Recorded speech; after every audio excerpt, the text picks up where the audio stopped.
लगातार धुआं लोगों का दम घोंट रहा है। लोग कूड़े के ढेर को जलाने को लेकर जागरूक भी हो रहे हैं, जिससे पिछले कुछ दिनों से प्रदेश में आग जलाने की घटनाओं में कमी देखी जा रही है। लेकिन इंडस्ट्रीज में बैठे पढ़े लिखे लोग इस बात को नहीं समझ पा रहे कि कूड़े के ढेर को जलाने से हवा और जहरीली हो रही है। देखिए यह खास रिपोर्ट।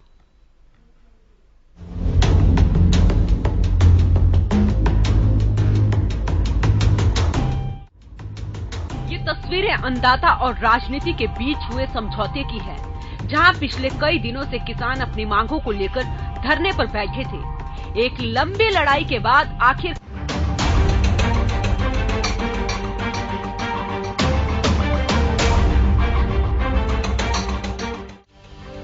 लाख कोशिशों के बावजूद हवा में घुला जहर कम नहीं हो रहा है।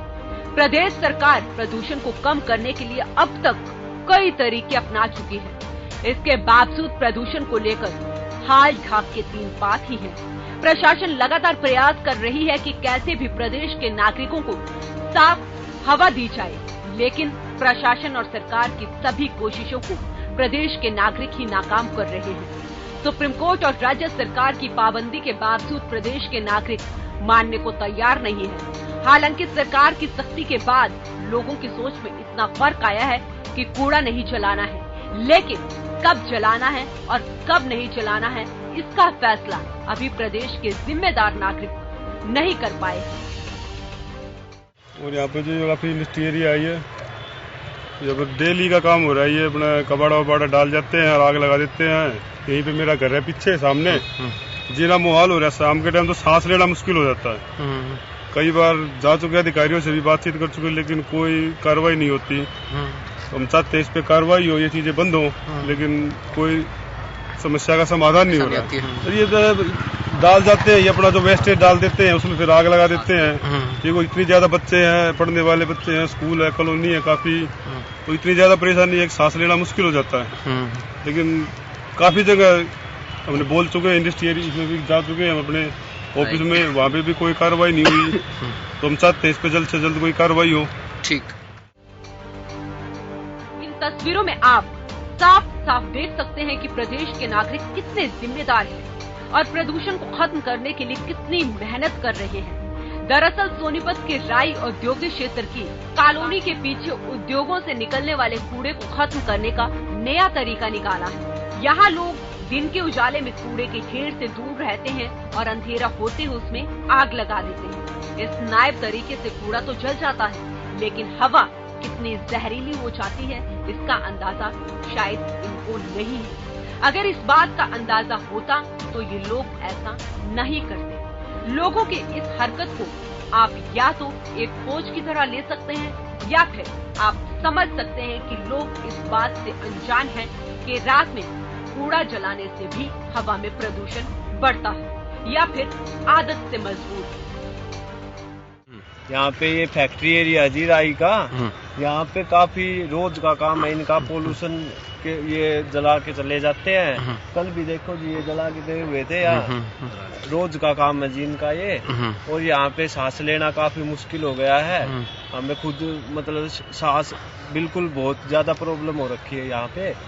तो एक तरफ तो बोलते हैं लॉकडाउन लगाएंगे दिल्ली में और आसपास के इलाके में, जब तक ये बंद नहीं होगा तो लॉकडाउन का फायदा क्या होगा। स्कूल बच्चे हैं, ये छोटे छोटे बच्चे हैं आस पड़ोस में, या बहुत उनको बहुत प्रॉब्लम होती है। बूढ़े भी है, उनको भी ज्यादा प्रॉब्लम होती है। तो मैं सरकार से कहूँगा, सरकारी आदमियों को और ये प्रशासन को कि इन पे रोकथाम लगाए और हमारे सुने। हालांकि कुछ लोग प्रदूषण को लेकर जागरूक हैं, लेकिन प्रदेश की गति और विकास दोनों को तय करने वाले उद्योग इसको शायद नहीं समझ पा रहे हैं कि प्रदेश में पॉल्यूशन से बुरा हाल है। लोग परेशान हैं। वहीं स्थानीय लोगों ने इंडस्ट्री वेस्ट को जलाने के लिए प्रशासन और औद्योगिक इकाइयों के मालिकों से कई बार शिकायतें भी की थी, लेकिन हालात जस के तस बने हुए हैं। स्थानीय लोगों का कहना है कि इंडस्ट्रियल कूड़ा लगातार जलाया जा रहा है, जिससे लोगों को काफी परेशानियों का सामना करना पड़ रहा है। इस पर सरकार जल्द कुछ कदम उठाए। और रोज की रोज यहाँ पे फैक्ट्रियों के द्वारा जो फैक्ट्रियों का मलबा वो छोड़ के दिया जाए। में प्लास्टिक भी है और क्या नाम है कच्ची बहुत सारी चीजें है, रबड़ वगैरह है, और उनमें आग लगा दी जाती है। इसके कारण शाम होते ही सांस लेने में बड़ी दुविधा हो रही है, और इससे खांसी जुकाम हर एक घर में कहानी हो रही है। मैं ये मांग करता हूँ, एक तरफ तो जैसे भाई सरकार की भाई किसान धरने में बैठे हुए थे, उससे वो दिक्कत थी, वो चलो सरकार के वो वापसी ले कानून कानून उससे निजाम मिल चुका, लेकिन दूसरी तरफ ये देखा जा रहा है शाम होते ही जो पोल्यूशन है वो बहुत ज्यादा मात्रा में बढ़ रहा है। मैं चाहता हूँ कि इसकी तरफ ध्यान दिया जाए और इस पर रोक लगाई जाए। कूड़े से निकलने वाला जहरीला धुआं आसपास की कॉलोनी में रहने वाले लोगों के लिए परेशानी का सबब बन चुका है, जबकि वायु प्रदूषण बढ़ने के चलते सुप्रीम कोर्ट ने दिल्ली एनसीआर में आने वाली सरकारों को प्रदूषण पर एक्शन लेने के लिए सख्त निर्देश दिए हैं। इसके बावजूद सरकार ऐसा रवैया अपना रही है। की कंप्लायंस में Haryana state pollution control board ने भी डायरेक्शंस इशू की है, वो हमने भिन्न भिन्न डिपार्टमेंट्स को सर्कुलेट कर दी है। उसमें मेन ये कहा गया कि 17 से लेकर 17 नवंबर से लेकर 21 नवंबर तक अलग अलग विभागों को डायरेक्शन दी गई है कि पोल्यूशन का जो लेवल है वेरी पुअर आज स्टेज है, सीरियस से वेरी पुअर आ गई है, उसको कम किया जाए। और सोनीपत एडमिनिस्ट्रेशन ने वो गाइडलाइन सभी उन्हीं रिस्पेक्टिव डिपार्टमेंट्स को इशू कर दी है।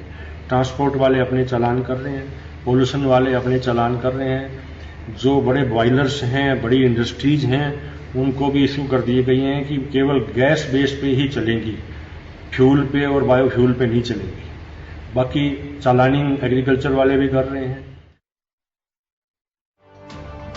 हालांकि सरकार की सख्ती के बाद कुछ जगहों पर आग जलाने के मामले कम हुए हैं, लेकिन उन जगहों का क्या हो जहां लोग अपनी आदत से बाज नहीं आ रहे हैं, लगातार कूड़े के ढेरों में आग लगा रहे हैं।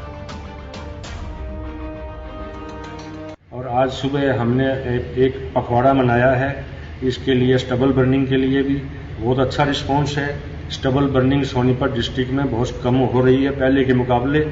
और आज जो 20 मोस्ट पोल्यूटेड शहर इंडिया के डिक्लेयर किए गए थे, उसमें 9 हरियाणा के थे। उन 9 शहरों में सोनीपत का स्थान नहीं है। तो ये सोनीपत वालों के लिए अच्छी बात है। यहाँ जागरूक लोग हैं, इंडस्ट्री वालों को भी जागरूक किया जा रहा है, और जो एनफोर्समेंट से काम किया जा रहा है वो ट्रांसपोर्ट वाले भी कर रहे हैं, म्युनिसिपल कॉरपोरेशन वाले भी कर रहे हैं, एग्रीकल्चर वाले भी कर रहे हैं। और जो उनकी कंप्लायंस में डायरेक्शन थी, हमने भिन्न भिन्न डिपार्टमेंट को इशू कर दी। उम्मीद है कि 21 तारीख तक पोल्यूशन का लेवल काफी कम हो जाए। हालांकि इस मामले को लेकर प्रशासन ने सख्त रुख अपनाया तो है, लेकिन इसका असर कब तक होता है, कब लोगों को इससे राहत मिलेगी, स्थानीय लोगों के लिए ये अभी भी बड़ा सवाल बना हुआ है। लेकिन इससे भी बड़ा सवाल ये है कि इंडस्ट्री चलाने वाले पढ़े लिखे लोग अपने स्वार्थ के आगे ये क्यों नहीं समझ पा रहे हैं कि अगर कुछ दिन और यही हाल रहा तो हालात और बिगड़ सकते हैं। हालांकि देखना होगा कि स्थानीय प्रशासन किस तरह से इस गतिविधियों पर रोक लगा पाता है और किस हद तक इंडस्ट्री के लोगों को समझा पाता है। इतना तो तय है, जब तक प्रदेश के लोगों की भागीदारी प्रदूषण को खत्म करने में नहीं बढ़ेगी, तब तक प्रदूषण को काबू में करना मुश्किल ही नहीं, नामुमकिन भी होगा। Bureau report, Haryana news.